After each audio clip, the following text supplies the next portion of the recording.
Bye-bye, bitch.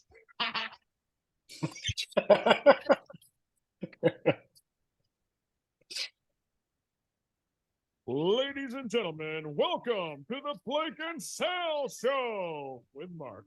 Celebrating its 10-year anniversary, dominating the podcast world. Now sit back and relax, and let's welcome your hosts, Blake, Sal, and Mark!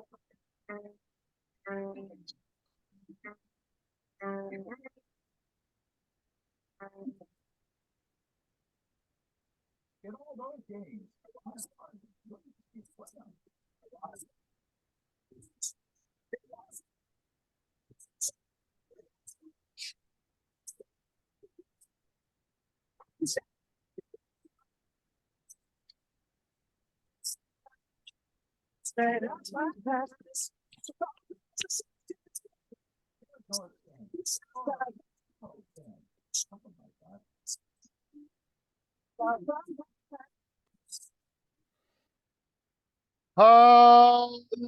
welcome to the Blake and Sal Show with Mark, episode number 453.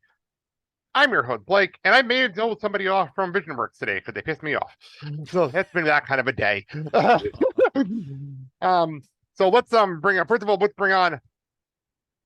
my co-hosts. Our regular Big and Tail podcast will be back in a minute. I'll introduce him when he gets back. But let's bring on our other co-host, the man who I actually saw intentionally watching Crystal Knows Best the other day, and I really judged him for it. The man, the myth, the legend, Mark Dad, how you doing? I am doing well. So I'm not the biggest heel in podcasting? No, you're definitely not the biggest heel in podcasting. I can guarantee that. Okay. Because I guarantee you. And as far as Crystal goes, okay. Oh, yeah. I guarantee Yep. you did not make this soundbite. Fuck Cody Rhodes. So. well, there's that, isn't there? That kind of says it all, doesn't it? So, anyway, you were saying that again. You know, watching Crystal Knows Best. The reason why I was watching it is his wife was getting more and more upset with him, and I wanted to see what was going to happen next. Either she was going to give him an ultimatum, or he was going to say, yes, dear, and back down. He's a fucking jackass. Okay, I'm not going to say what I say. Okay, I'm going to be nice, and I'm not going to say what I say normally during Raw when I see his stupid fucking face, because I don't feel like dealing with that. But well, here's the thing. You probably said the right word, and it probably fits, but trust me. You don't want me to say what I say during Raw when I see his stupid fucking face on the show. You don't want me to say what I say. Because trust me, I might get canceled if I say half the shit I say about him when I'm watching the commercials. You mean fucking moron? No, that's being nice. Okay, that's being nice. Anyway. Anywho, well, since we're waiting for him to get back here, let's bring on our special guest for the show, making his 11th appearance on the show. It's our 10th anniversary, so I'm making sure everyone gets to know how many people have been on the show. So 11th appearance on the show.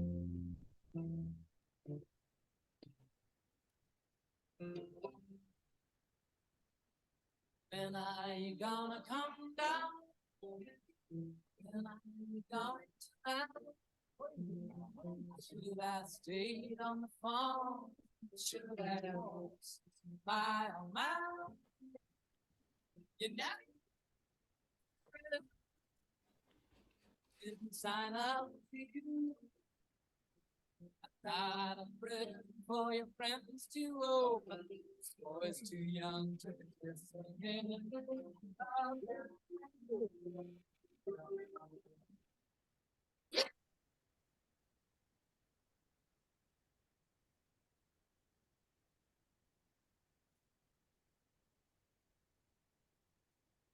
Let's bring on from Bat Minute and Miami Minutes, Jon Parker. Jon, welcome back to the show. Been a while. Hey, thank you for having me back. I am always excited to come on because this show, it's too sweet. Well, there you go. Get that back up. And let's bring on our other co-host who just came back. He's dealing with work stuff, so I can't really blame him for having to run off like that. The biggest film podcasting, the man behind, hang on, let me bring this volume back up and do this. Okay. Fuck Cody Rhodes. Sal, how you doing? You sound like Seth Rollins. I am wonderful housing. Wonderful housing. There you Wonderful housing. go. So I put the Did you music see back my, on. my edit? Jon Parker housing. Jon Parker housing. Let's okay, I put the music back on. Sal, what are we opening the show with? Lita's theme, who's apparently now tag team champion for some strange reason. What bizarre. It's been a bizarre week. I'm not gonna lie, I'm happy about it. I didn't see it coming. Yeah, I mean, I love her. I've always loved her, but that was like a shock. It's now official and in the record books. What's funny is sorry to look at the run sheet. It's funny when I see it in writing. It's funny when I see it in writing. Anyway, no, what's funny about that whole situation on Monday, Sal had a tendency of like not watching the third hour of Raw ever. And every week lately, this guy wakes up the next morning to be texting him an update for the last hour of Raw. Like, wait, what happened when I went to sleep? That says it all right there. Every week, it's so funny lately. Oh my god! So that was pretty funny. So Seth Rollins is the one that makes the comedy of the show. Bye-bye, bitch. There you go. Says it all. Can that stay permanently on the soundboard? I think that in this. Cody Rhodes. We're gonna be on the soundboard for the media season at least. Oh, poor Cody. So basically, when you say "fuck Cody Rhodes" and then "bye bye, bitch." So, by the way, Sal, I want to make a note. We put that clip up after the last show 2 weeks ago, and that's like one of the most watched videos I put up on TikTok this in the last like 6 months. So like, Hey. Hallelujah. I'm trending. Usually the ones that are like the most watchable, like AEW ones. So the fact that one was because I put like Sami Zayn and Roman Reigns and Cody Rhodes all in the title of the video. There you go. But still, it was pretty fun. That was the most watched video I've had in a while. So Power of the hashtag. yeah. So all right, let's get started with the show, and then we'll get into things. Help support the show, panel powers. You can find the show and other projects we work on at theblanketsouthshow.com. Housing apparently. Sal. theblanketsouthshow.com housing. You can buy our shirts, stickers, hoodies, colored pencils, and more from our TeePublic store. Click on the TeePublic link on our site, or go to TeePublic and search the Blake and Sal Show, not with housing. And please help pay for our drug addiction. Hey, do we have the Blake and Sal Show with marquee fobs yet? Little items actually available. Key fob? Is that what you said? Yeah, That's what I heard him say. Let's go to break. We'll come right back. All right. First of all, if you have not already, go pick up Mandy's book. I Know I Am. Available on Amazon, Barnes & Noble, Arnett Publishing, in English and in Spanish. Now, as per always, we will look back at our show history. And we took last week off. I February 18th to March 3rd. And we have a bunch of people, a bunch of stuff on here. First of all, February 21st, 2014 was Zach Zimmerman's first appearance on the show from ProWrestling.net, formerly from ProWrestling.net. Not there anymore, but still a good person. Also a former from ProWrestling.net, Hayden Gleed. Yes. One of our Wales constituent. Love the guy. I hope we can reach out to him for the anniversary show. It's been a while since I talked to him. February 25th, 2016 was his first appearance. And right before the pandemic, we were previewing AEW Revolution, and Mike Pankow came on the show. I have not really talked to him much since because the pandemic threw everything, and everything, and he hasn't been back on the show since. Ironically, it was right after that when John started coming on the show, which is probably why I never reached back to Mike, because we have John instead. I eliminated him and I took his place. So. I think we traded up for that one. I believe so. One more thing, February 27th, 2015, I sat down and interviewed one ACH. His name I haven't said in a while. Matter of fact, I was watching. We set up for Honor Club for because Ring of Honor. The Ring of Honor show starts out this week, and I wanted to make sure I Honor Club to watch it.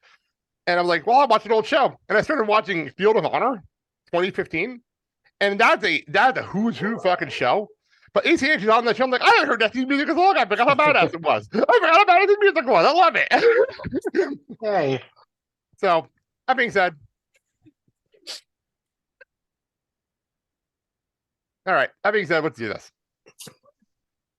And now, let's get into the crazy world of professional wrestling. All right. Before we get into the pay-per-view, we're here to talk about a few notes we have to go through. First of all, New Japan Battle in the Valley. We talked about that our last episode. We were here. We reviewed that. And I did watch the show, the whole show. It was really, really good. I enjoyed myself. So did I. The one thing I will say, but the big news that came out of it was Mercedes Mone. I have to make sure I say Mone, not Monet. Two different things. Mercedes Mone. He won the IWGP Women's Championship over Kyrie. And I gotta admit, it was a great match. It was a great fucking match. Like, I really enjoyed it. It was like 25 minutes. It was really, really good. Comparable to like the 9 minutes the women got at Wrestle Kingdom. It was like 25 minutes. It was. I loved Mercedes' entrance. They could have lit it. They could have lit it better. They could have lit the damn thing better because New Japan had terrible lighting issues all the time. Like with torches. No, not with torches. No, with a flashlight battery. Like actually, turn the lights on for the dancers. Like you have these full-out dance crew, like men and women doing this amazing dance. I would love to see most of it. Unfortunately, I don't feel like the first four people in the front because the lighting was so damn bad. You mean a dance crew like Rihanna's for the halftime of the Super Bowl show? No, they were not dressed like seamen. That was not what it was. Oh,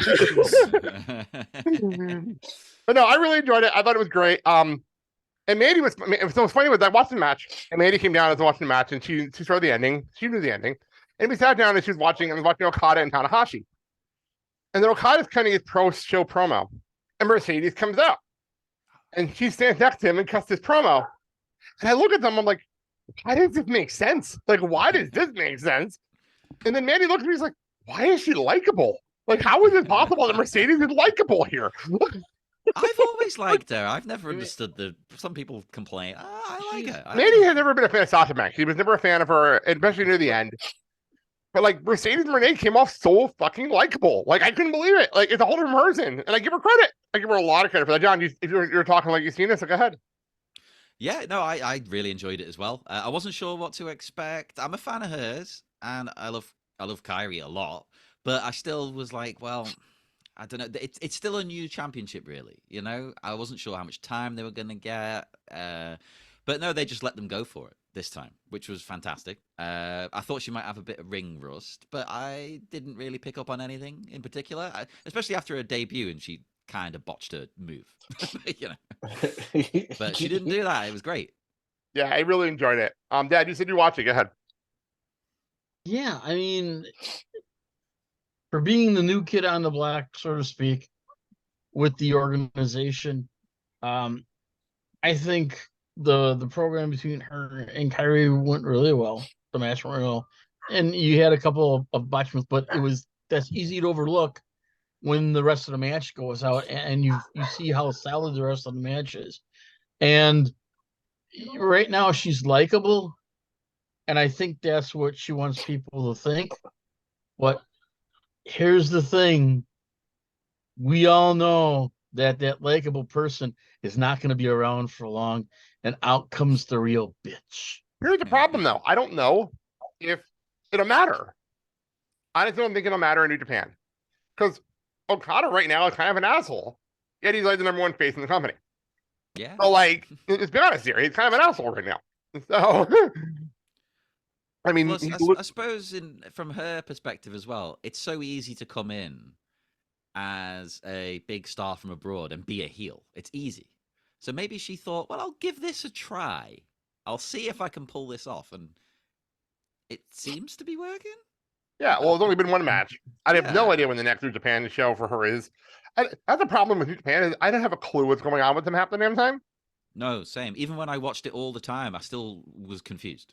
I mean, they have a WrestleMania weekend show, so I'm kind of hoping she's on it. They haven't announced any women's matches. They only announced like 3 matches for that show still. So, like, I'm hoping they do like a promotional match with Impact with her. I wouldn't mind that. Like, I would love to see, like, I would love for them to do like a Mickie James versus Mercedes, or like a Jordan Grace versus Mercedes or something like that. I'd love to see that happen. With Mercedes coming on and getting the belt off the bat, my thing is does this ruffle feathers with the female talent in New Japan? Well, female talent. That's the problem with New Japan. They don't have a lot of female talent. Well, now they do. And now they do. So my thing is this going to sit well with the other ladies? Okay. And to answer your question, Battle of the Valley was the most bought New Japan show in America since they started doing pay-per-views in America, just in America. It was the most purchased one. So I don't think it's going to be a problem if they're making money. I don't think it's going to be a problem. I think the lack of, because I know obviously they borrow people from Stardom and stuff, because it's kind of in conjunction with that, isn't it? Well, it's the same. They own the same. They own both companies. They own both companies. Yeah. That's what people know. But it's like the lack of dedicated wrestlers who are just going for this belt actually works in Mercedes' favor, because you can put it on her, nobody will really complain. I don't think. True. So she'd be like a trailblazer then. Pretty much. Her and Kyrie.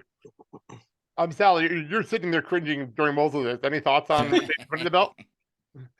Probably they can say that because this is on video and people can see the video. So if she can just change that thing that's going on the top of her head, I'd be okay. Okay. Well, she did change her hair for the match. It wasn't that weird hair thing she did for her opening. It was a different hair for the match, so that was good. That was an odd hairdo, wasn't it? Like I kind of liked it when I got it, but it didn't look like what she was going for. No. I mean, there were a couple times where Kyrie had to realize that it's a wig, and the move she wanted to do, a couple of them almost caused the wig to fall off, and they didn't want that. So, by the way, you know what's funny? Did you realize that was only their second one-on-one match ever? Kyrie and Mercedes. They had one match in WWE. They talked about it on commentary. It was they said they had one match in WWE, and then everything else they have a tag matches. This is only the second time they ever had a one-on-one match. Oh, so that's interesting. And I love the fact that they talked about that on commentary. So that's pretty cool. Speaking of which, let's move to WWE. So Sal messaged me with this one, and his reaction was hysterical to me. So we're going around. The Paul Levesque is trying to keep WrestleMania shows shorter this year, closer to 2.5 to 3 hours per night instead of the 4 or 5 hour marathons we normally get. Which, as someone who works on Monday morning, I'm greatly appreciated that for the Sunday night show. I'll get to that. Trust me, I'll vent about that when we get to Revolution. But Sal, you texted me on this one, and what was your immediate reaction when you texted me? Why are we doing 2 nights? Is that what I said? Yeah, exactly. Here's the problem. As I said to you, Paul Levesque kind of got the 2-night show. He can't change the 2-night show, especially because by the time he took over, the tickets are already sold. Like, you can't really change that now. But you can change the length. Can change the amount of matches that are going to be on the show. I have no problem with this person. A lot of people are backstage are getting pissy. I'm like, guess what? Old school WrestleManias are 4 hours. Yeah. Just 4 hours. And it was 10 matches. That was it. That was the show. And you earned your way onto the show. Yeah. So is the Hall of Fame going to be separate then? It's on a Friday night after SmackDown. That's where it was last year. Where it was last I year. just didn't know if they were fall asleep going to watching it like last incorporate it year. or not. You could fall asleep watching it like you did last year. How come they haven't announced anyone for that yet? I don't know. And that actually, that theory for that is, okay, Dad, you first. There's one person I found out, and I guess it's true, that's going to be in the Hall of Fame, and that's Batista. Well, that's what they said 3 years ago, so we'll see what happens when they actually announce it. But the only thing I would say, Sal, is this actually got brought up on .NET Q&A, and Jason Powell addressed it. The word maybe because they're not selling separate tickets. It's not like they have to sell separate tickets. It's on the net. It's on Peacock. It's not a separate little thing. So they don't have to be like, Undertaker's on, buy tickets. They don't have to do it this year because it's part of the SmackDown. It literally is going to be 2-for-1 with SmackDown. Maybe they're realizing, okay, we can wait till later to announce things because it's not like we have to worry about selling the tickets. That might be what's going on here, which is fine as long as they have a good lineup. I'm not really worried about it. Don't do 9 people. Do like 4 or 5 max. Well, much like the main show being shorter, I think that works better shorter as well. I don't like it when it's like 9, 10 people. It's like, oh, gee, I'm bored. Like 1 year I legitimately fell asleep. Like I joke about it from last year. Like 1 year I legitimately fell asleep during the Hall of Fame. Like legitimately. It's not because it's bad. It's just it's too much. Yeah. If you have like 4 or 5 categories and you say, okay, 1 for male, 1 for female, 1 for tag team, both female and male, and then you have 1 for celebrity, deceased or celebrity. Yeah, there you go. Perfect. Well, we'll see what they do this year. Batista, I think, deserves to go in because he was supposed to be in the 2020 class, and then he decided he didn't want to be inducted in the Thunderdome. And then last year, I think he was busy last year. I think he was busy doing like Guardians or something last year. So they couldn't have him in, so they didn't bother to announce him because he wouldn't be there. So like this year, he's actually available. So we'll see what happens. Like that. Yeah, I think he deserves it. Definitely. Mm-hmm. So we mentioned Give me what I want. Good. Give me what I want. And So, it'll go away. I was rewatching WrestleMania 21 recently because I just needed some background noise while I was cleaning. I put on old WrestleMania just to have background noise. And I'm watching WrestleMania 21. What a weird show that is, by the way, watching it now. What a weird show that is. But Batista's in the main event of the show, and watching young Batista wrestle like a Triple H is one of the strangest things ever, knowing that like years from now, he went from the diabolical animal leading Evolution to get fly for his retirement match years later. Like, it was hysterical. The best part was when he came down in that wheelchair and he went down the front ring and he's got all his stuff on there. Oh my god! I really thought it was hysterical rewatching that show recently. So anyway, we mentioned at the top of the show Becky and Lita, so we won't have to get into that here again. But I don't know how to feel. I know there's rumor going around that it's gonna be Damage Control versus Becky, Lynch, and Trish at WrestleMania. Have you stopped putting howls on everybody's name on the run sheet? Have you stopped doing that? Hey, Lita-hausen? Lederhosen.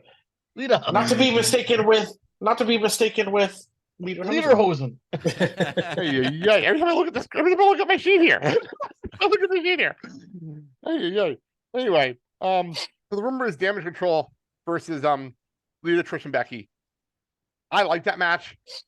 I don't think I could have handled a Lita Bailey singles match. I think I might have exploded watching that match, personally.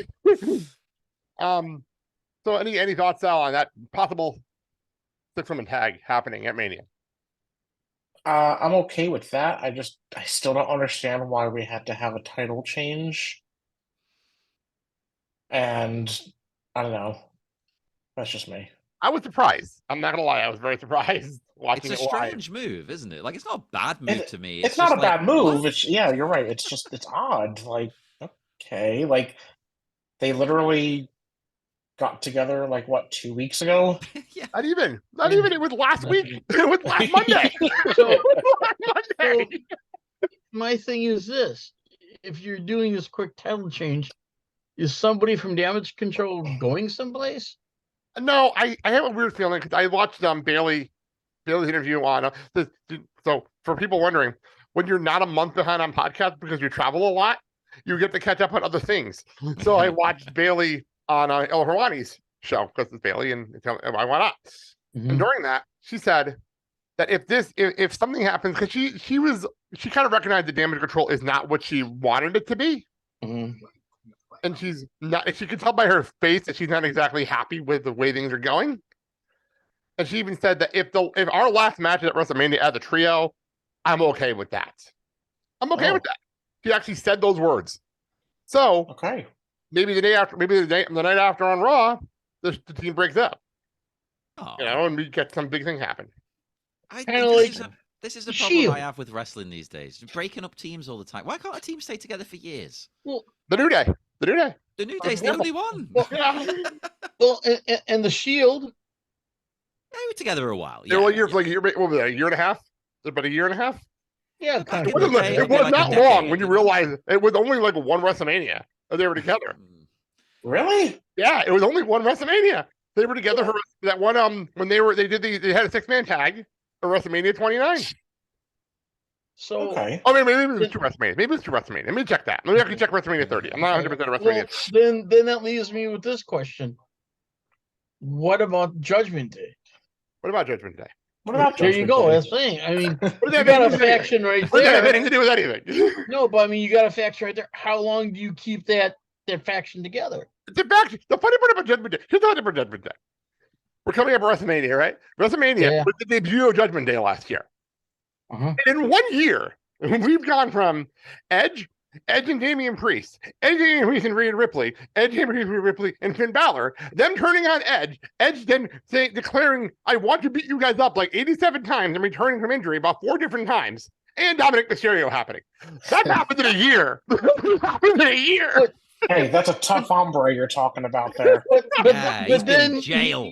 you slowly had Judgment Day kind of morph from the kind of goth type of thing to, well, now we're gonna be in the barrio and we're gonna be thugs for life, man. Okay, by the way, so I'm corrected. I'm saying corrected. The Judgment Day lasted about almost 2 years. The Shield, you mean? Shield, sorry. Shield. Shield Yeah. lasted about 2 years. Okay. Yeah, see, That that's still doesn't not seem like a bad. long time. I still had a lot of they got back together 3 times. But the actual original Shield debut was November 18th, 2012. Okay. And they broke up in the summer of 2014. Yeah, summer 2014. Okay. So that's not a long time. That's not 2 years. That's not even 2 years. Last. I want a Interesting. new, like, I don't know, a new Road Warriors. Where are they? You could say the New Day again, I guess. But you know. New Day is the only one you can think of. It's the only one I can possibly think of right now. Like, so yeah, I'm actually just looking it up real fast. I'm on Wikipedia just trying to get the date of when the show broke up. Oh yeah, it was June 9th, 2014. So not even a year and a half. It's just over a year and a half. That's how long the show was actually together. Okay. Not a lot of time. It really is not a lot of time at the end of the day. You know? Okay. So all right, let's move over to AEW. Well, it's kind of WWE and AEW news. So on a Wrestling Observer, this one shocked everybody. So Jay White became a free agent. Jay White, by the way, the first free agent for those who missed this one. He did lose a match against Eddie Kingston, and now he's a free agent. Mm-hmm. And I'm interested in that. I think Jay White and WWE would be very interesting. But the rumor going around that that Paul Levesque wants Kenny Omega. He wants Kenny Omega. Kenny Omega contract was supposed to expire actually soon. And then Tony Khan, being smart, added the injury time onto his contract. I don't think it's expiring at the beginning of 2024. The interesting part about this, it's not even that Triple H would want him. I think Kenny Omega is one of the best wrestlers in the world. You want him when you want him.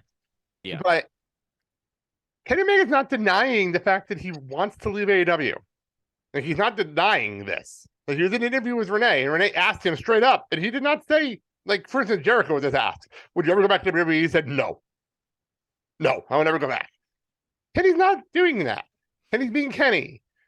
I don't know how to feel about this. John, I'll start with you. Your thoughts on this whole situation with Kenny Omega.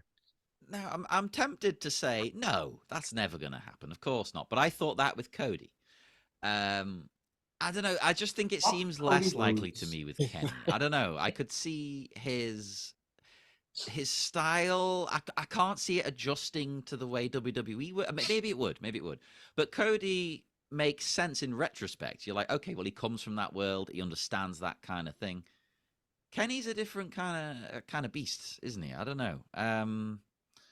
I don't want him to leave because I go where Kenny goes. If Kenny leaves AEW, I follow him. I'm a Kenny stan. So please stay, Kenny. I don't want you to join WWE because I don't like a lot of it. But I don't know. I think maybe he's just playing a little coy, trying to stir the pot a little bit and not deny it, but not confirm it either. Like, just get the fans talking. Mm-hmm. Sound good. Yeah. I would be shocked. I would be more shocked than Mr. Rhodes joining. Cody Rhodes. Yeah. I don't know. Listen, if what's his face? Wow. If Roman Reigns defeats Cody Rhodes, Okay. I have a feeling it's going to be because Kenny Omega is going to come over. And they're going to set up that WrestleMania. What's interesting? That's interesting. So I guess all eyes on that match because I don't know, for some reason I just feel like that's going to be the scenario. If Cody wins, no Kenny. If Cody loses, probably Kenny. Interesting. That's an interesting twist. See, I think it was Kelly Wells recently was talking. He was on. I forgot what show he was on. He just so many big podcasts on the short. I lose track of what he's on. But he was talking about this on one of the sports shows, and he went and said he thinks that Cody's losing at Mania, and we're going to lead to Roman and Sammy at SummerSlam, and Sammy's actually going to win at SummerSlam because it's in Toronto. Wow. That's Kelly Wells' thought process. I'd be behind that. I mean, I'm a And then you huge get 1,000. fan, Then you get, so, you know. then you get past 1,000 days, and then I wanted to hit 1,000 days, so obviously he would have to win. So yeah. So that's Kelly Wells's thought process going into Roman versus Cody. So I don't know. Dad, any thoughts on Omega and anything else here?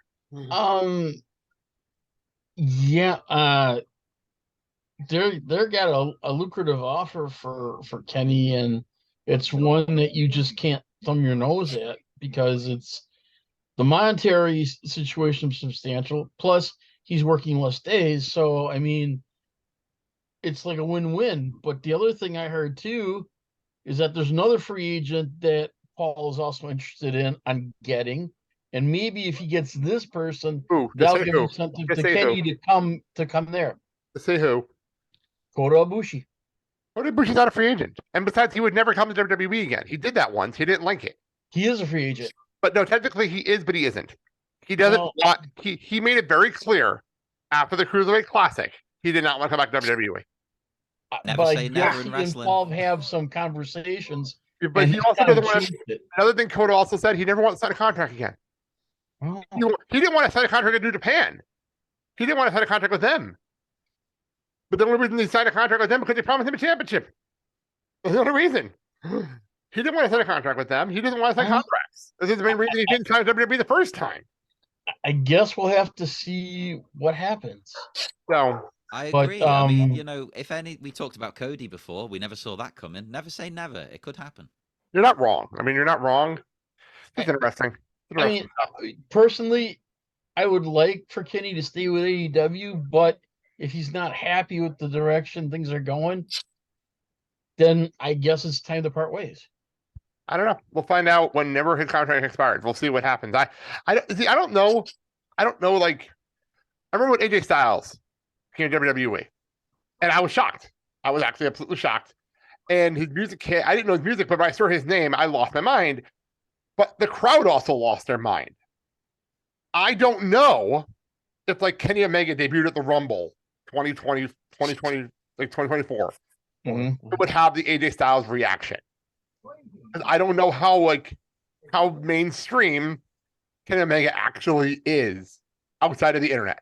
Yeah, True. I don't know. I don't it's know. mainstream in a way, but not to that level. I don't Right? know. AJ Styles was well known, and it Correct. shocked everybody. And, like, Right. but people were watching Impact all the time, and Right. people like me stopped watching Impact when he left. You know what I mean? Like, I mean- that's the truth. That happened. Like, You gotta give Devil's due with AJ Styles, TNA, before became Impact, and then Independence, New Japan, and then coming to WWE. He's kind of like touched all the bases. And if people aren't familiar with, that was 7 years ago, by the way. That was 7 years Yeah. ago when that happened. so I mean, Wow. if people would in that just focus on WWE aren't familiar with the name Kenny Omega, then maybe they'll give them reason to like go to the internet and look it up. I and know, go, but my point is "Ooh." though, will it get the reaction that AJ got when he debuted? That's the question I have.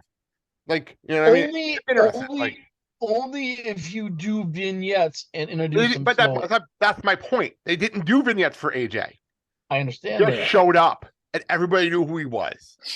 That's my point. Is he that big that you can do that with Kenny Omega like you did AJ Styles? I don't think so.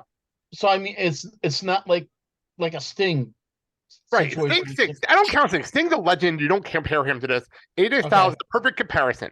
Okay. Where he came in with Impact notoriety and New Japan notoriety, and he was in Ring of Honor for a cup of coffee. We met him there. But he wasn't on WWE. He wasn't in WCW. Mhm. Like, Sting's Well, different. technically, he was in WCW, But technically, really nobody was remembers. watching. But nobody was watching. I was. Hey, I was. Watch your mouth. Watch I your mouth loved AJ there. Styles and Air Paris as a tag team. But like, the whole point is though, like, Sting is different. Sting's a legend. Like, Sting's a household name. Like, that's completely different. You know? Damn right. Yeah. I will never disrespect Sting. I love having fun with it. I love having fun with the old age stuff, but like I give him a lot of respect, especially in AEW right now. The shit he does, like he should not be doing the shit he does at his age, but I give him full respect for doing it. Yeah, I don't know why he's doing it. He doesn't need to, but I'm glad he is. Like, there's no reason for it. But, I mean, you look at all the knowledge that Sting has acquired to pass on to the younger talent, and that's why he's there. And he's also if Darby Ken- Allin's father. well, that should be a plot point. like that situation with Kurt Angle and Jason, there is never. Hey, you know what? Jason? To Jason, to their credit, Jason Jordan gave him a birthday card last year. Credit, he didn't do that last year. But I mean, we'll see if Kenny is going to make a move or not. We'll see what happens. All right. Speaking of someone who's apparently AEW, in order to leave AEW, your contract just has to expire. That's what I'm learning. Because Vicky Guerrero's contract expired apparently recently. She's now She's now no longer with the company. I know she's announced WrestleCon recently. Now I'm sorry. Oh, that makes me so sad. By the way, if you're hearing the dog barking behind me, I have no idea what they're barking at, and I don't want to get up and check. So No, I agree yeah, about yeah. letting Vicky go. well, it's either because one of Kristen's best friends is here and she has to get picked up to get volleyball. So either that's going on or the male's here. One or the other. I'm not sure what it is, and I don't care if I get up. So now that Vicky's contract's expired, do you see her going to like MLW? I don't think she has. Yes. By the way, Yes. That's beneath her. Yes. at most, I can see if you want to do you know what you do? You put her in the Hall of Fame. You put her in the damn Hall of Fame. That'd be intriguing. That'd be interesting. You put her Maybe in that's Hall of Fame. why. Well, she's and going. there you go. Is if you slowly bring her into WWE and knock her into the Hall of Fame, then you've covered all the bases with her. It's just something I'd have thought of after talking about it. So I don't know. And she could slap the crap out of Dominic. Oh my god! No. Imagine if she came in and sided with Dominic. No. Better yet, she comes up and goes, Dominic, I'm your mother. What? Although, you know what's funny? Is she did wear the "I'm Your Mommy" shirt for her entrance in AEW that one time. So like she does appreciate that whole storyline. So you never know. She might just come on and be a special guest and be like, we were fighting, but you are actually not. I'm actually your mom. Like, it was something simple like that. That would be amazing. Like, didn't Dominic just do an interview saying he looks more like Eddie Guerrero than his own father? Like recently, he actually did that interview.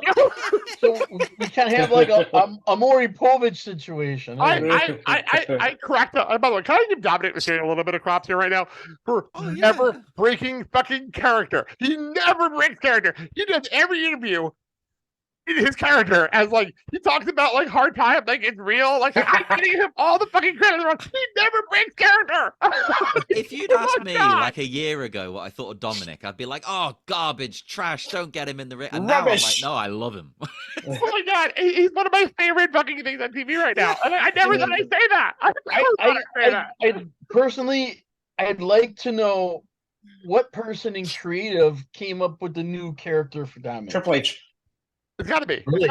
It's gotta be. It has to be. Like it's absolutely perfect. I just need to know like where the hell like when the first time when he got out of jail and he came on TV dressed like fucking Conan. I lost my fucking shit. I don't know. Genius. Where my dogs at? Oh my god! I this whole thing has been amazing. And my favorite part. I don't know. So you don't watch SmackDown. Last Friday was supposed to be Rhea and Charlotte in the ring, and Dominic came out instead. Dominic came out instead. They cut this whole promo on Charlotte Flair, saying that they're the same people. Our fathers treated us like trash. We did not grow up. We grew up in a hard family. The only difference is I had hard times. Let me tell you about hard times. He starts flirting with Charlotte. He starts flirting with Charlotte in the ring to the point where Charlotte goes and says, I have an actual I actually have a better Latino at home with an actual good accent. Cracked up at that. And then she goes to confront him and Rhea comes out to save him. I was like, this is amazing television. You know what though? it's sad though, Vicky leaving. I think because I love her. I think she's great. I just like that they kept her around. What are they gonna do with But at Nyla? the same Nyla hasn't time, been I around will a while. say, like, what were they really doing with her? Like, Managing Nyla Rose, apparently that's all she was doing. I mean, to be honest, that's all she was doing. but that could have been great.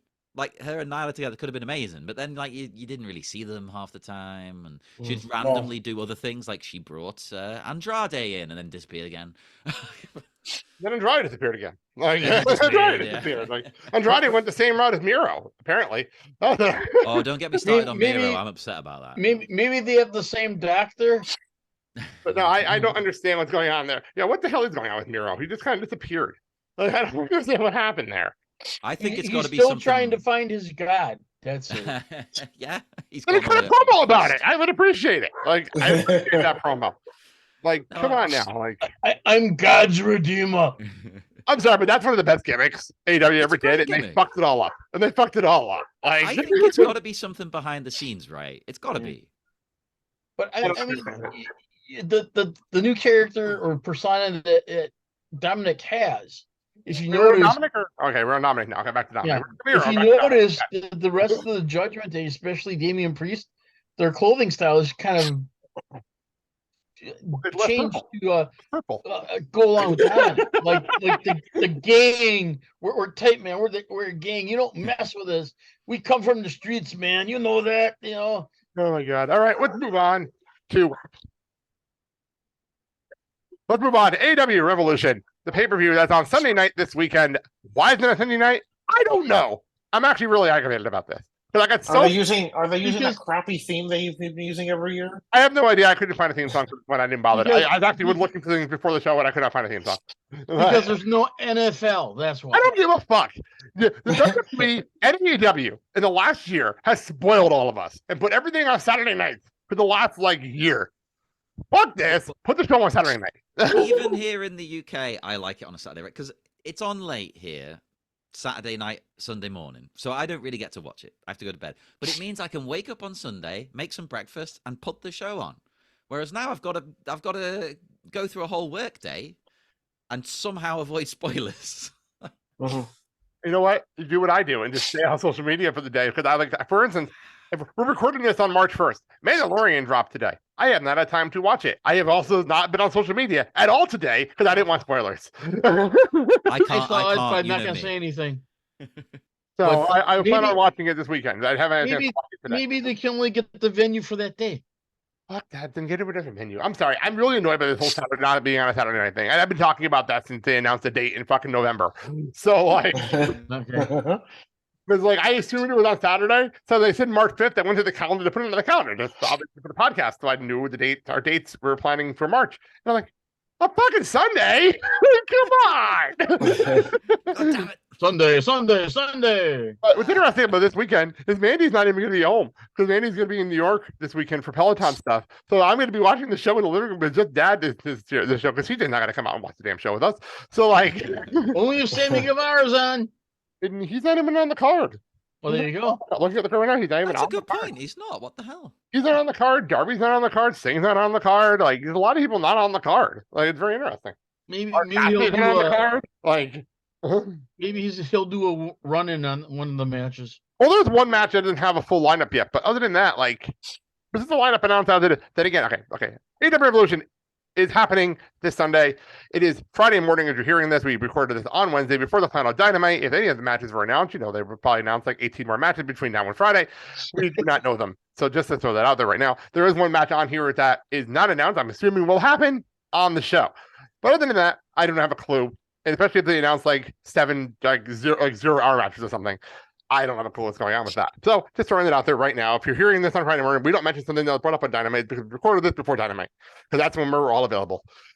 All right. And I just had to put that out there like I do every AEW pay-per-view because they decided not to announce the entire fucking card like they used to in the past. So I told it to stop 2 weeks ago. We were talking about that on the show, how they had one match announced or 2 matches announced 2 weeks ago. And I looked back at something that I was doing. I'm doing a bunch of stuff for the history of the show, for the anniversary show. And I realized, the first year of AEW, they didn't have the entire fucking card announced before the last Dynamite. The entire card. And now they don't. And it's annoying. It's really fucking annoying. I always like to know the card. I know people might like, oh, I want a surprise. I don't care. Tell me the card. I mean, the card we have is Give me good. what I want. The card we have is good, but it's just like it was the whole damn card before the last Dynamite. So the last Dynamite could be the hype machine. Like, for instance, I'll give you an example. WWE the last few months, their shows, we know the entire card going into the final SmackDown, and the final SmackDown is just final hype. Yeah. I mean, that's how it's been. Like, they haven't been adding matches on SmackDown. Like, it's actually been refreshing for them not to do that, actually. They've been doing that for a while. They've been refreshing.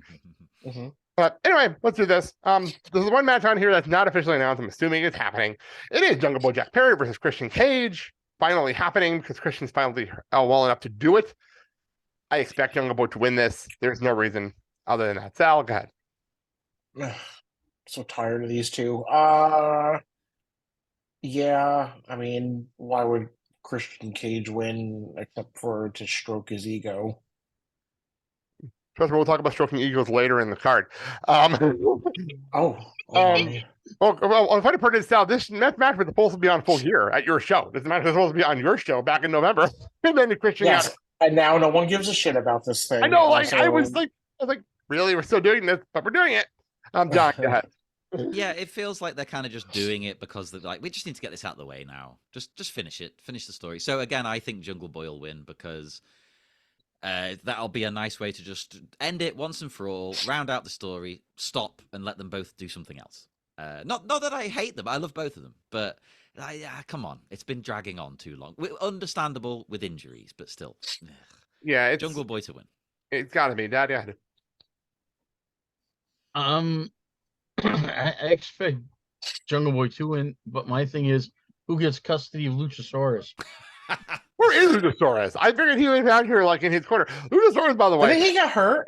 maybe, I guess. But the I funny thought I part, remember reading he got hurt. I'm looking at it. I don't remember. Can't he come to ringside at least, you know? Because he had, like, the badass entrance. They gave him this badass, awesome heel entrance. And Right. then I bet he must have got hurt or something because, like, we haven't seen him since. So Luchasaurus comes out and he becomes friends with Jungle Boy again. Is that it? Oh, no. No, we did that already. No. And that lasted like, what, 3 days? No, thank Yeah. you. What's interesting about that whole thing is, like, they did this whole thing, and they had that great steel cage match. It was a Yeah. great steel cage match that they had to culminate their feud, and that should have been the end of this. You know? Yes. So, what is this? I just looked up, apparently, Luchasaurus is being sued for copyright infringement for his mask. Oh, yeah. Oh, that's right. Yes, that's right.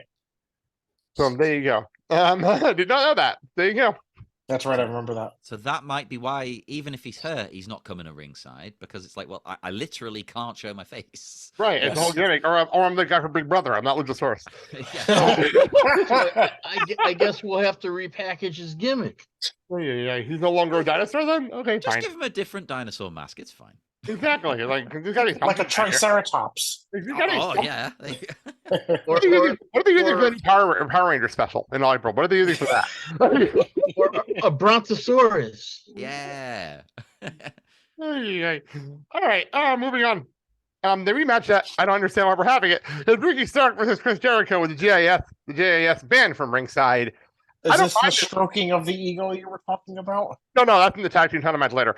Oh, Oh, Jeff Jarrett? Yes, absolutely. you're talking to a Jeff Jarrett Didn't you fan, get the goddammit. correlation stroked in Jeff Jarrett? Anyway, Stroking Jeff Jarrett? What? anyway. We'll Well, get that to should be the later. title of our show. We'll get Stroking to- Jeff Jarrett. We'll get to that later. I'm ready to that down before I forget it.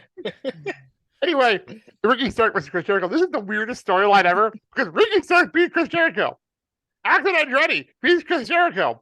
But then Chris Jericho can't get over it. Ricky should not have to have this match. I don't even know why we're having this match to begin with. I guess from Ricky's point of view, it's like, well, I'm going to prove it wasn't a fluke. I don't know. I thought it Oh, was yeah. fantastic how he took it into provided the contract. That cracked me up on Wednesday. I laughed so hard at that. I was like, that was absolutely brilliant. But there's no reason for Jericho to win this match, right, Sal? Yeah, no, let's keep this losing streak going. Yeah, I don't understand. It's not even a losing streak. Didn't he like Oh, yeah. somebody else? Like, I don't even know what the fuck this is. Well, my favorite part of the whole thing was Excalibur. Like, it was the first time he's ever lost 2 matches in a row in AEW this year. This year. That doesn't mean anything. Remember Worry. the guy in the hood that came out of the audience and gave the cameraman the Judas effect. I'm sorry, but that was such a hilarious base color. The first time we lost 2 matches in a row in AEW this year. 7, like, what? What does that even mean? That's open to the Booker T's commentary on NXT. John, go ahead. Dougie, quack quack. John, go ahead.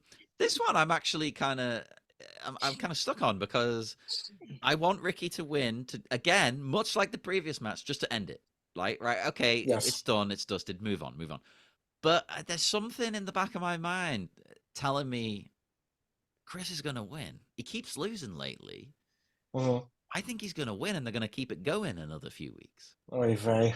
So I reckon Chris to win. Oh, yeah, Dad. Can we check the Fozzy schedule and see if it conflicts yeah. with any dates in the?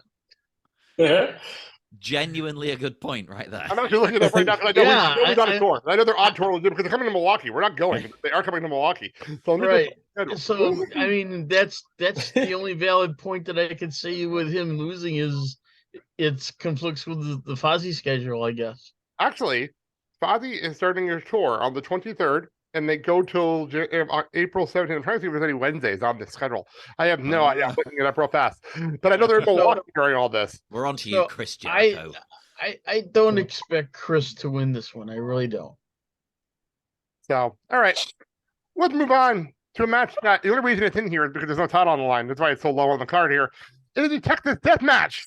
It is Jon Moxley and his blood versus Hangman Adam Page and his apparently terrible team music. I don't know what that was. That was strange on last week's Dynamite. Well, I hope that was just a mistake and it was not his real team music. Yeah, his old music was great. Don't change it. It's badass. I don't understand why they changed it. But anyway, I'm going to guess. I don't know. I'm sorry, you go first.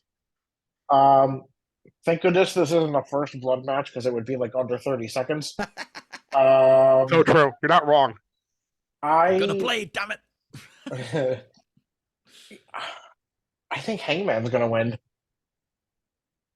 Okay. By the way, I just looked at the schedule. There is no Fozzy dates on Wednesday. Oh, how convenient. And by the way, including the Wednesday they're in Milwaukee. So just to note that. Okay. Continue. John, I'll throw it to you. I'm gonna let the dog out. Okay. I also think Hangman's going to win. I think that maybe Moxie's going to lose and finally get that time off he wanted. Before all the CM Punk stuff went down, you know, apparently he was going to have like a break, have a little vacation. I think he's going to lose and he's going to take a good few weeks off, and you won't see him for a little bit because he's been holding down the fort whether you like him or not. Yes. Yes. You say, Dad? I have to echo John's comments there. Yeah, I mean, whatever happened to him taking the time off he needed, and he was supposed to, and something else came up and he stayed. My thing is, yeah, I don't think he's going to win. He's got to take that time off for his body to heal and recover, because him constantly doing what he's doing, the wear and tear on his body is not going to go away. It's just going to get worse, where he's going to end up having major surgery done. And here's the thing. You've got this wonderful wife. You've got this wonderful child. Do you want to be basically coming out from some sort of surgery where you can't do what you want to do? You can't hold your child. You can't pick up your child. You can't do this. You can't reconnect with your family. Come on. Take some time off. You forget about his puppies? Did you forget about the puppies? Or Blue. You forgot him. I'm sorry. Personally, I'm leaning towards Hangman as well to win this. I think this whole feud is culminating with Hangman finally winning. I have heard rumors that they are. I have not seen any spoilers for Ring of Honor because I wanted to watch the show as it aired. But I've heard things about Ring of Honor tapings that the Blackpool Combat Club is coming off more heelish. Well, we noticed that recently on Dynamite. Well, what's interesting about that? Maybe Mox is turning full heel. And that would mean Hangman wins this match and beats a heel Jon Moxley. That's intriguing to me. Very intriguing. That would be good. That would be. Although this whole thing with the Blackpool Combat Club, it's not just me who's noticed that Danielson seems to not interact with them at all, right? I've noticed the same thing. He still has their logo on his video screen, but not actually part of the group. He's got nothing to do with any of them. It's weird. Yeah, the only thing I've noticed is I see the Blackpool Harlem Love still on his video wall. That's the only thing I've ever noticed. But other than that, he's not on anything else. So I don't get it. if you notice within the Blackpool Combat Club, it seems like Claudio is kind of like the referee of the rest of the members. You know, it's like you gotta stop John from going after Wheeler Yuta because actually no, that hasn't been an issue lately. That actually hasn't been an issue lately. What I've noticed lately, I think it was during the Wheeler Yuta Orange Cassidy match on Dynamite that Claudio came out and was like getting Wheeler to be tougher and be like more crazy. Like I noticed Didn't he slap him at one point? Yeah, like it was very regal. It was very regal. So Claudio's like the big brother. Is that it? Maybe. Yeah. Or he's the new leader. Because he can rein the new leader. Or the new leader. Rein Moxley in and stop his, because Moxley can't be a leader. He's wild. Right. So it makes sense. Like I'm. Oh, he's wild, all right. That's what Renee said. I have never heard her complain. Never heard her complain. Well, going old school as well. He is the titty master. So yeah, that's true. It's in his book. That is in his book. That is not a joke. He proudly proclaimed it in his book. So. Okay. All right, move on. We talked about this man earlier, but it is the AEW World Trio Championship match. It is the Elite, Kenny Omega, and the Young Bucks versus the House of Black, Malachi Black, Brody King, and Buddy Matthews. The weirdest hype match I've ever seen because they have not really interacted much except for one late going out on a Rampage. And who the hell watches Rampage anyway? That is hot. It is not. Hey, that is not high. Like, okay, John, I've made this joke on the show a lot. I this past Friday, and I can say this now because I've been open about this for the last year. Every Friday, end of the week, we take a gummy and we get high during SmackDown into Rampage. But how we get to Rampage, me and Andy are high up like a fucking kite. Last Friday, because of the NBA All-Star game, we had Rampage on earlier in the day before SmackDown. Okay, yeah. We watched Rampage first. That show is terrible sober. I like the show. I have no problem with it. It's just an hour of some wrestling. Again, I watch it the next day, so I watch it Saturday morning. I'm sorry, but that show is bad. I watch it every week, but it is bad. It's time for the main event. Yeah. I'm sorry. It's but like nobody watches the damn thing in this country. I feel like nobody watches it. Like it's bad. But yet AEW is gonna have like an all access programming. But that's different. It's a reality show and it's right after Dynamite. That's different. See, this is where it's different here because it's on Fight TV.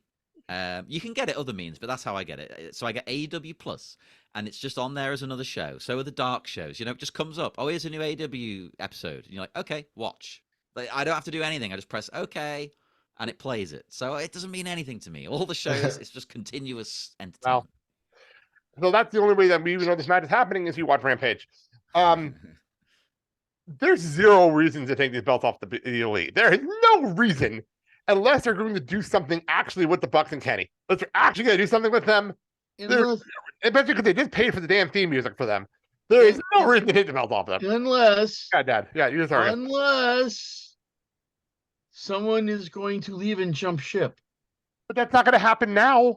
Contracts don't expire right now. That's the problem. Yeah, but you basically kind of play this and you let it play out over a period of time. Okay, so you're picking the House of Black to win this. Yes. Thing. That's fine. That's fine. It's actually okay. It's a weird match because it could be a toss-up really at the end of the day. So it's an interesting match for that. John, go ahead. Maybe that's controversial of me to say. I think the House of Black might win it, and I think it's because you know you got the Elite coming back from suspension. They got the belts back because it's like, well, they were supposed to have them, so let's give them back to them.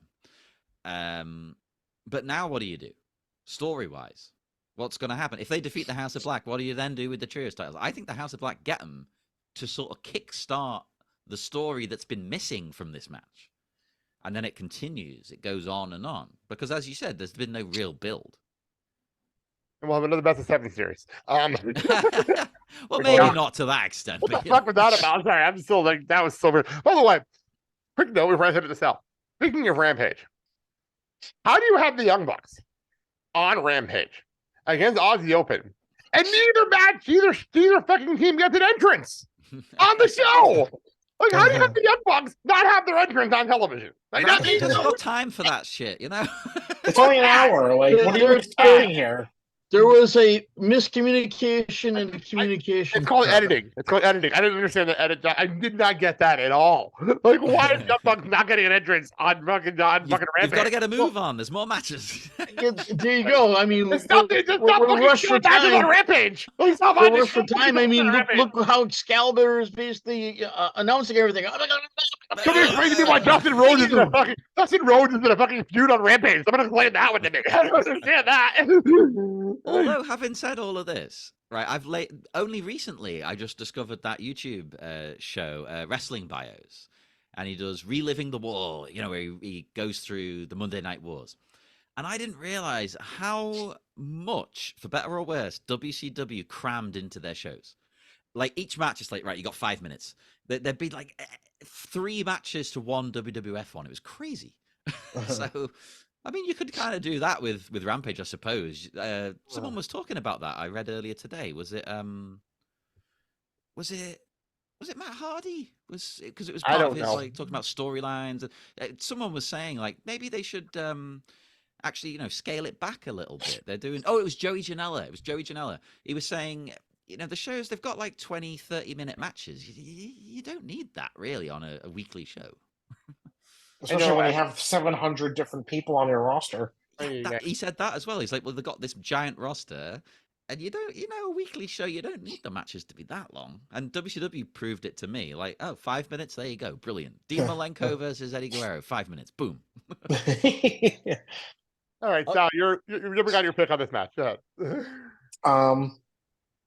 I feel like if House of Black loses, it like totally negates what they're all about and what they're trying to prove. So I see them winning.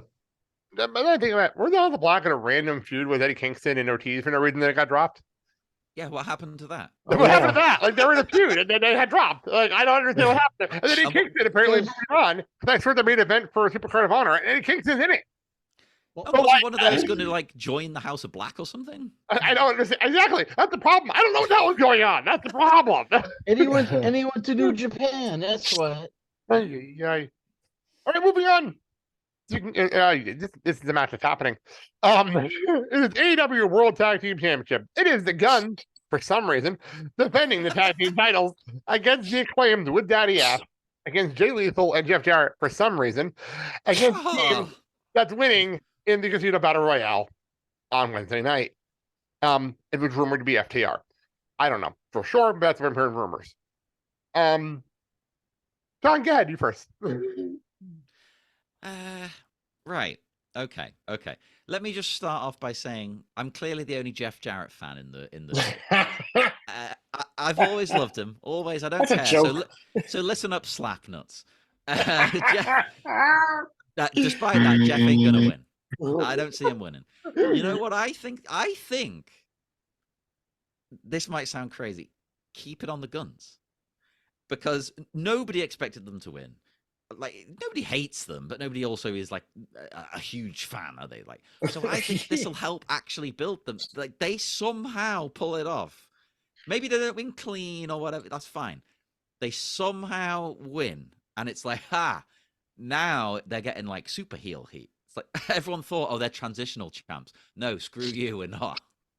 It was funny. So Sal will get this joke more than anybody else.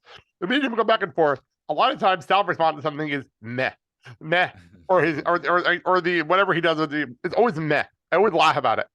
When the Guns won the belt, that was the most meh reaction I've ever heard from a crowd ever. The most indifferent meh reaction. I agree, but I lost my mind. I was just like, what the fuck just happened? It was such a great reaction. It wasn't even like dead silence. There was no booing. There was a lot of people confused. Because this is such a big, it's a heel champion and it's a multi-team match. I think you keep it on the heel champions. You've got to have a face team, I think, beat them decisively later down the road. Not one-on-one, 2-on-2, I suppose. That's me, yeah. It's me or the Acclaimed are really, really dumb, because how do you cash in your rematch clause in a 4-way. Agreed, yeah. That logic made no Also, sense. can I just point out, AEW doesn't have a rematch clause, but they said rematch clause. I know. I don't know. I don't know. Makes no They've sense. gone to great lengths to explain how there is no rematch clause in AEW in the past. Although, but notice they went out of their way during the Samoa Joe Darby match, saying Darby said no rematch. Yeah, They really changed the rules, and they're making it more clear now that they will be rematches in the future. maybe. I mean, like, I've noticed that lately. My brain just says put the belt off in the Acclaimed, but I also want to know who this mystery team is. So, like, it was FTR. But it was FTR. They win the belts back. That's like where my brain goes too. Like, But that's obvious, isn't it? Like, Right. okay, FTR win again. Okay. I don't know. FTR finally comes back and they give them about the belt so they don't leave the company. That's what that is. That's cool. Ah. But I'm gonna go with the Acclaim because I just refuse to pick the Guns and I refuse to pick Jarrett. So I refuse. So go ahead. John will be proud.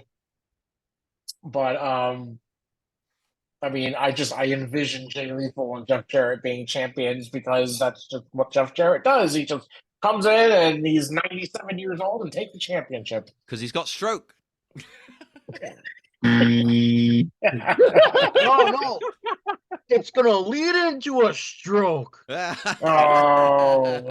Yeah, I can make those jokes. He's a stroke survivor. He can make those jokes. You're allowed, yeah. Anyway, Dan, go ahead, your pick. Yeah. Here's something that this came to mind.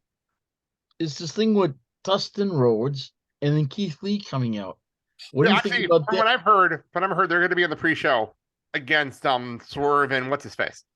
So Parker. Okay. No. So I mean, I'm thinking that if they're entered in the Casino Battle Royale and they're the team that's there, think about putting belts on Lee and Dustin Rhodes. Boy, that would be interesting. If Dustin Rhodes is holding a belt in AEW and then Cody Rhodes beat Roman Reigns and you have the Rhodes brothers holding belts in separate companies. See? No, honey. Yeah, think about it. No, Tony honey. does it first. I would like No. Dustin to get one more title of some sort before he retires. Right. So I mean, That I agree with. so I The mean, All Atlantic Championship on him. There you go. okay. Or the All Pacific Championship that they're going to probably debut in 6 months. So here's my thing: if Daddy Ass is still with the Acclaim, and something happens where he costs the Acclaim the chance, do you see him aligning with his sons? No, I don't actually. But I do love the fact. I'm sorry, I just cracked up at the sentence. If Daddy Ass is still with the Acclaim, it's a fantastic sentence. I just cracked up at. I'm sorry. It's amazing. It's absolutely fantastic. I love seeing Billy Gunn happy, and I think it's doing the Guns wonders that he's not with them. True. You're not wrong. Yeah. You're not wrong. I mean, who else but Dad can put you over? I mean, and when he does it well. But I think it's great that Justin Roberts has done give it up and it says the Acclaimed with Daddy Ass. With Daddy Ass, yeah. It's not funny to me. It's not Billy Gunn anymore. It's Daddy Ass. It's just so damn funny. That's the thing right now. Like, So they should have a T-shirt that says "Tap that ass." No, I'm gonna let that one sit there and move on. Oh, I liked it. AEW Women's World Championship match. It is Jamie Hayter taking on Saraya versus Ruby Soho. I gotta give them credit for at least having a women's storyline. I give them a lot of credit for that. I can't argue with it. I don't understand it, but at least it's happening. Are Bray and Jamie faces now? Is that what it is? Are they faces now? I think so. Wieners? anti-heel.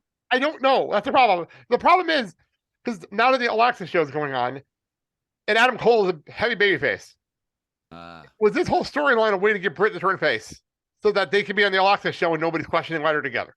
It could be. I thought about that when watching Adam Cole. Like I thought about that on Wednesday. Like, It's possible, but the thing is, do you want to see a title change? well, I'm not talking about title change. I mean, that's the question. I literally that's the question. Like, Okay. I mean, that's what the match. I don't know if that connection's going to happen or not. I'm not. Maybe in time, but I don't think right now. Fair enough. All right, so back to this match. I don't understand this feud. I don't understand how we got here, but I guess we're here. There's no reason to take the belt off Jamie Hayter unless they're putting the belt on Ruby Soho. I don't see it happening. I don't even know, again, why we're having a title match here, except for the fact that they want to have a women's title match on the show. They could have had like a 6-woman tag and have Ruby Soho pick sides. Like that, you could have done, and it made more sense. Would have made more sense. But no, that's where we are. I'm still trying to figure out how Ruby Soho classifies as an AEW original. I'm still trying to figure that one out. That doesn't make any sense to me. She's kind of the way I see Ruby in this. Like, so you've got an original, you've got what we call them. They were calling them the Outsiders. Britt and Jamie are originals. Britt and Jamie originals, and then you have Saraya and Tony, which is abrupt heel turns, but at least it makes sense why they're aligned. It makes sense. But then Ruby, I think, is one of those who is literally in between. Like she came in after the originals, but before this other influx of people. So she feel like the story is supposed to be like, well, I feel like 1 foot in one camp, 1 foot in another. You know, what happened to Sheeta in all this? What happened to Sheeta? She was involved for like a minute, and now she's not involved anymore. Who knows? I'm just curious because she was involved in the beginning and then disappeared. I was wondering about that myself. Well, that's my as much as I love AEW, it's my favorite company. They have a habit of dropping storylines. Please stop dropping them. Yes. See them through to conclusion. So, if okay, so Sal, why don't you go ahead on the match itself, on the actual match? Yeah, Jamie. Fair enough. I don't say a big John. You going, Jamie? Yeah, I think keep it on Jamie. You don't want to move it off her now, especially if she's just turned face, right? True. Dad. I'm gonna rock the boat and go with Saraya, only because you're the new kid that came on, and you've aligned yourself with Tony Storm, and I'm sure there's others that you'll align yourself with. And then you got Ruby Soho, who basically, if you look at the storyline, is she siding with Jamie or is she siding with Saraya? So is this the time you basically push the button and say, okay, Ruby does a turnabout and Ruby becomes a heel? The only way I see a title change happening here is, like you said, Ruby turns on Jamie. But I also...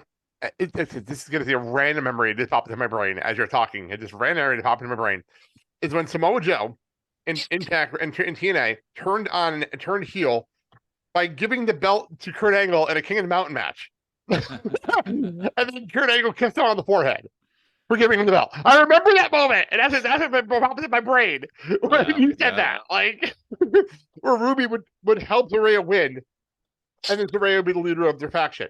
That's the only way it makes sense for Saraya to win the belt. That's the only way it makes any sense. Okay. So, but I don't see it happening. But that's the only way it makes sense. Moving on to the TNT Championship. Samoa Joe versus Wardlow. So, what was the point of Darby Allin's run? What was the point of that? Like, I love Darby. Don't get me wrong. I love Darby, and I love him as champion. But what was the point of that title reign? And we were just going to get Samoa Joe Wardlow anyway at the pay-per-view. Like, what was the point? It was fun for a minute. I think it was to appeal to some of the talent and probably mostly to Darby's fans, but that's just it's just an interesting thing now. Like, Darby's not even in the title match at the pay-per-view after having that really fun run. Like, it's weird to me. Was he was the champion when he went to Japan with Sting, wasn't he? Yeah. Yeah. Was that the reason? So that they sent a champion to Japan? Maybe. That's interesting. Anything about that? That's a good point. Great point. Yep. I didn't even think of that point. That's a good point. Yep. So this match is happening. I don't see them keeping the belt on Samoa Joe. I think they're taking the belt on Samoa Joe, putting it on Wardlow, and then Joe will stay on ROH TV as the TV champion regularly. And Joe will be like the biggest face, even though he's a heel over Ring of Honor TV. Which is hysterical. I love Samoa Joe for that reason. He can be the biggest asshole in the world, but everyone loves him. Well, that was Austin back in the day, you know? Exactly. Samoa Joe is exactly what it is now. Like, I love them. I've loved them since TNA, like the beginning of the TNA run. I love Samoa Joe. Wendy. So, Wardlow wins the title. John, go ahead. This is another one I'm torn on because on one hand, I agree. I think, get the title on Wardlow so Joe can kind of help establish Ring of Honor, well, re-establish, Ring of Honor. That makes perfect sense. But at the same time, maybe now is the time to have another good long TNT run for someone, because it's moved around a lot lately, and I like that because I view it as like a TV title essentially. It is, Just without the it time is. limit, Which it is. So it's basically the TV title, and that is the belt you want to kind of hot potato. That's the one you can have fun with and mess around, and keep the world championship for few and far between defenses in my eyes. So what do you do? What do you do? I'm leaning more towards what you said.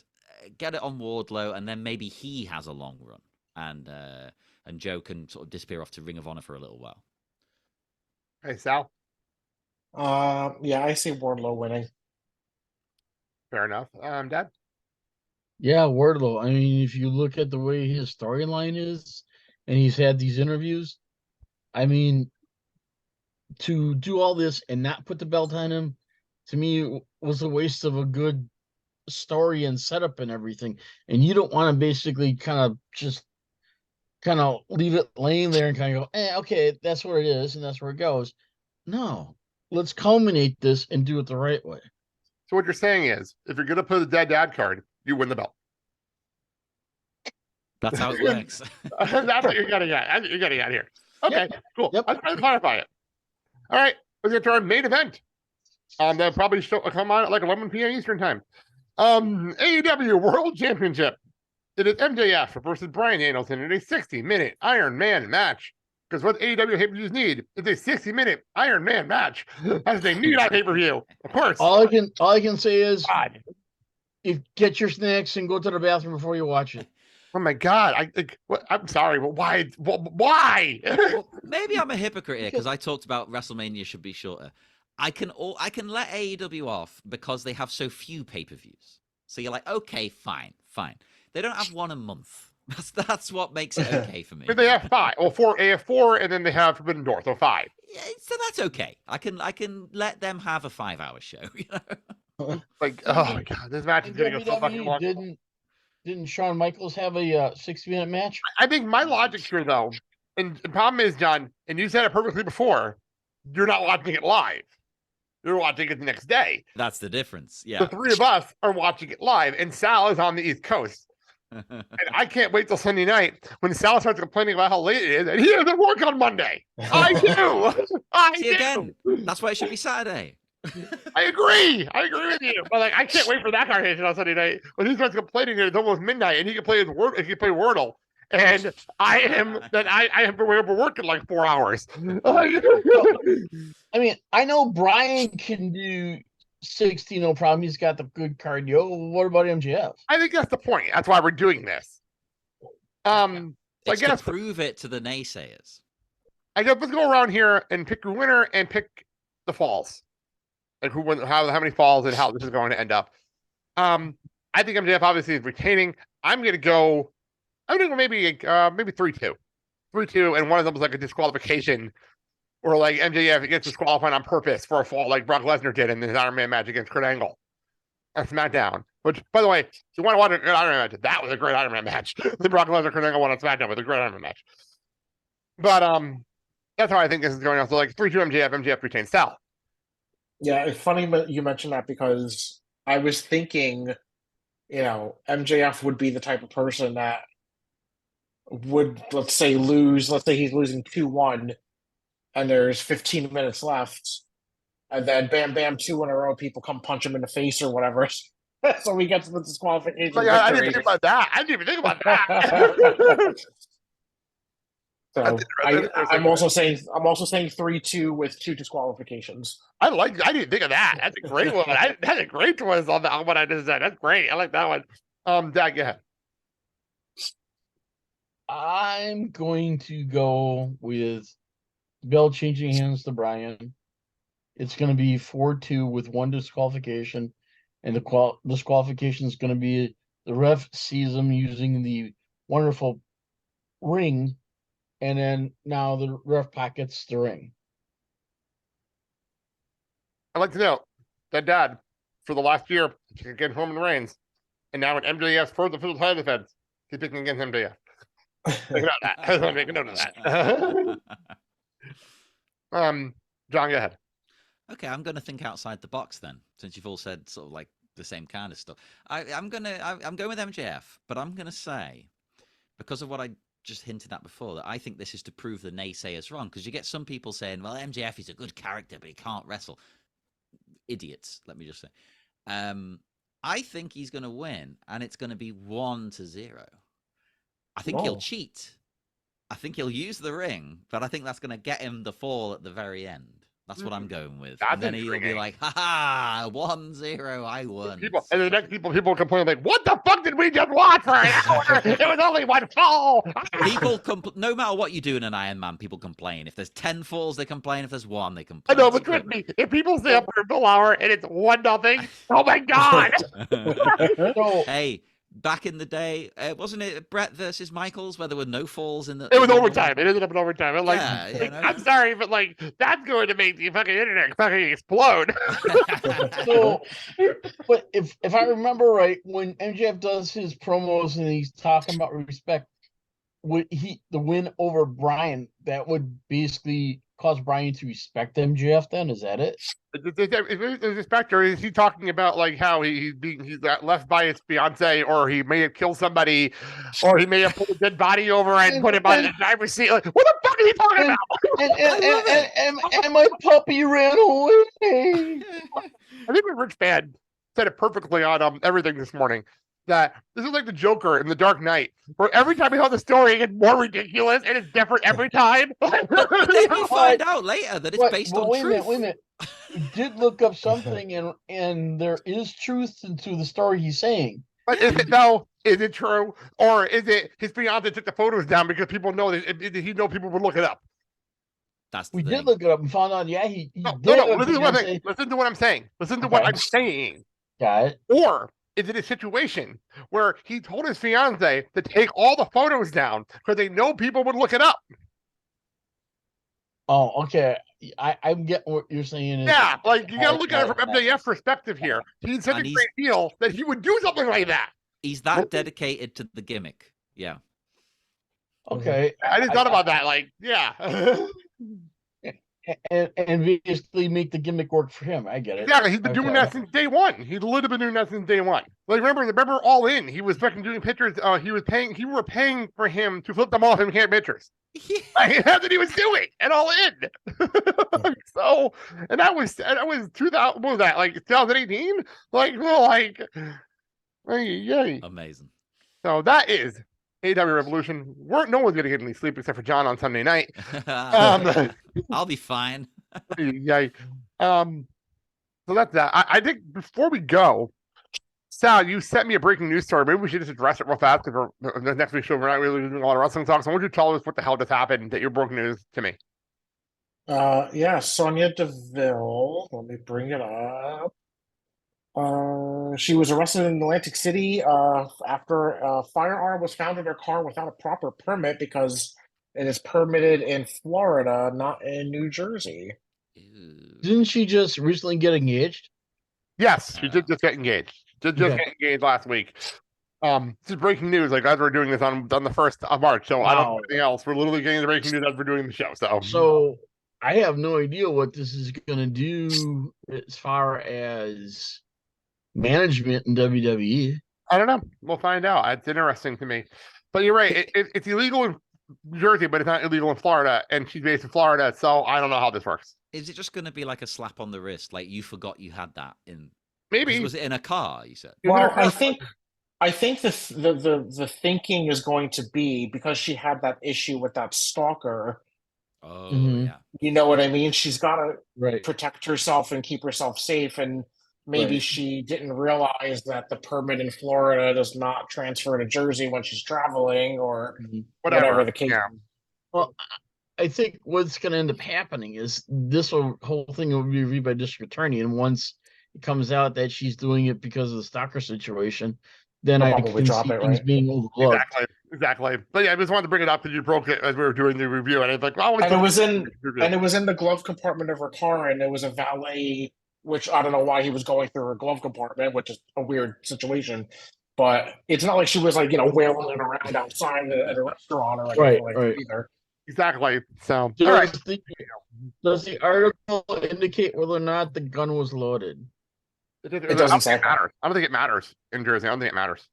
So, all right. Well, that being said, okay, let's get out of here. Let's wrap things up here.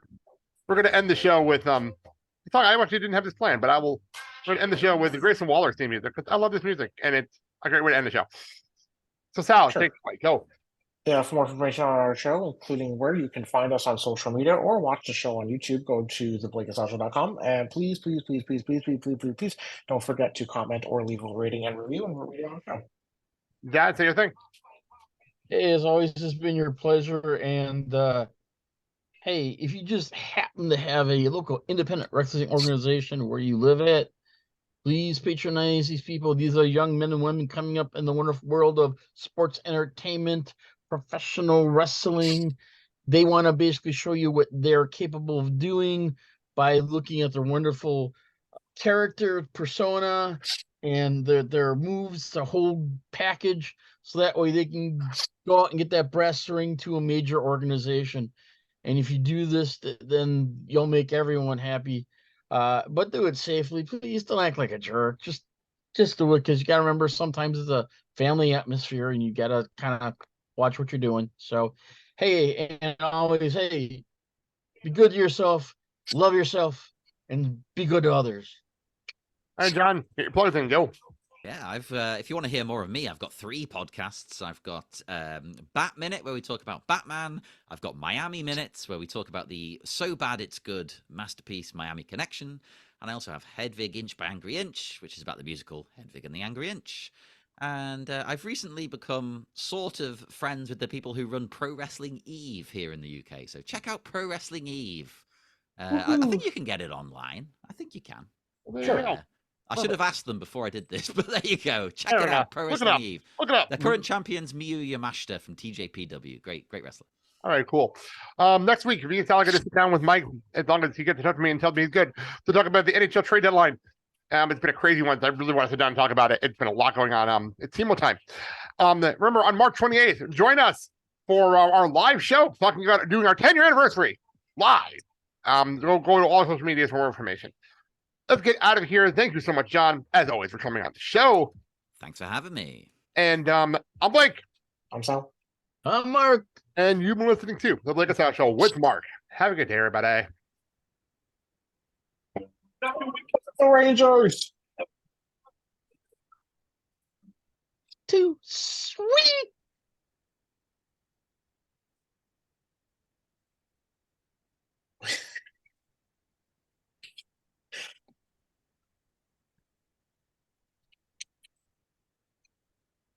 You so very much.